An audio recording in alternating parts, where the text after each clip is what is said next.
நீண்ட விடுமுறைக்கு பின்னர் காஞ்சிபுரம் மாவட்டத்தில் பள்ளி கல்லூரிகள் இன்று செயல்படுகிறது. இது தொடர்பான கூடுதல் தகவல்களை தருகிறார் நமது செய்தியாளர் ராமச்சந்திரன்.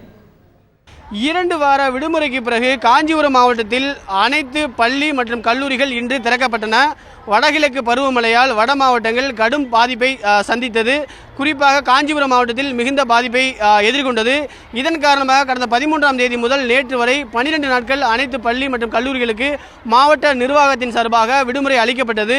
இன்று அனைத்து பள்ளிகளும் திறக்கப்படும் என்று நேற்றே மாவட்ட நிர்வாகத்தின் சார்பாக அறிவிக்கப்பட்டது. குறிப்பாக கிழக்கு கடற்கரை சாலை மற்றும் முகாமில் தங்க வைக்கப்பட்டுள்ள பொதுமக்கள் காரணமாக 9 பள்ளிகளுக்கு மாவட்டத்தில் விடுமுறை அளிக்கப்பட்டது. மற்ற அனைத்து அரசு மற்றும் அரசு உதவி பெறும் தனியார் பள்ளிகள் மற்றும் கல்லூரிகள் இன்று திறக்கப்பட்டன. மிகுந்த மகிழ்ச்சியுடன் மாணவர்கள் இன்று பள்ளிக்கு வருகை புரிந்துள்ளனர்.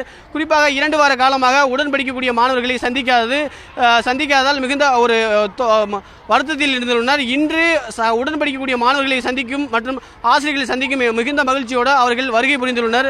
அது மட்டுமல்லாமல் பெற்றோர்கள் தரப்பில் 10ஆம் வகுப்பு மற்றும் 12ஆம் வகுப்பு மாணவர்களுக்கு கடந்த 2 வார கால விடுமுறை காரணமாக அவர்களது கல்வி பாதிக்கப்பட்டுள்ளது. அவர்களுக்கு கூடுதல் வகுப்புகள் நடத்தியும் கூடுதல் பள்ளி வேலை நாட்கள் நடத்தியும் அவர்களது கல்வி வழங்க வேண்டும் என்பது பெற்றோர்கள் தரப்பின் கோரிக்கையாக உள்ளது.